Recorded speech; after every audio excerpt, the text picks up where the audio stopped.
Danas karfil pretvaram u sočnu pitu. Recept je vrlo jednostavan, a rezultat je preukusna pita od karfiola. Pre svega, bit će vam potrebna jedna glavica karfiola težine 1 kg. Karfiol je opran, očišćeni su listovi, a sada sečem na manje cvetiće. Od najjednostavnijih sastojaka dobijate obrok koji može poslužiti kao ručak ili večera. Još samo malo da usitnim cvetove i prelazim na sledeći postupak.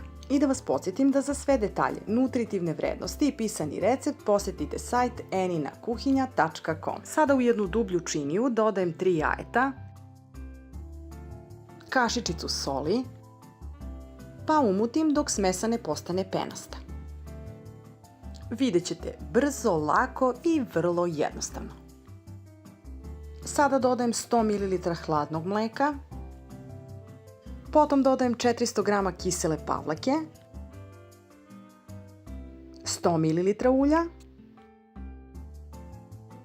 i opet sve dobro umutim dok smesa ne postane kompaktna. Kada se karfil pripremi na pravi način, može biti neverovatno ukusan i potpuno drugačiji od onoga na šta smo navikli. Tako da je ovaj recept zaista odličan i dobijemo aromatičan, lagan obrok koji osvaja već na prvi zalogaj. Sada dodajem 200 g mrvljenog feta sira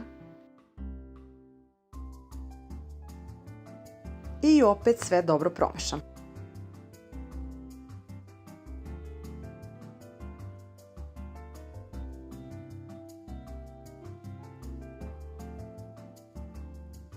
U tepsiju sipam malo ulja, četkicom ulje dobro razmažem,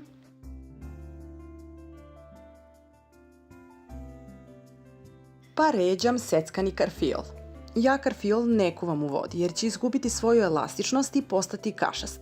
Najbolje ga je odmah staviti u tepsiju gde će tokom pečenja sačuvati svoju čvrstinu, sočnost i pun ukus. Na taj način pita dobija savršenu strukturu, spolja hrskavu, a unutra mekanu i sočnu.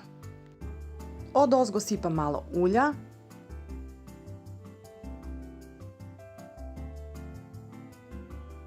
preko karfiola takođe posipam i 2 kašike griza.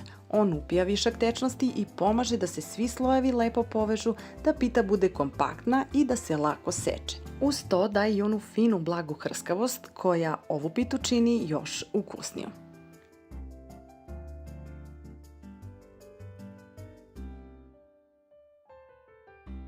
Sada preko karfiola sipam i prethodno umućenu smesu sa jajima, pavlakom i sirom.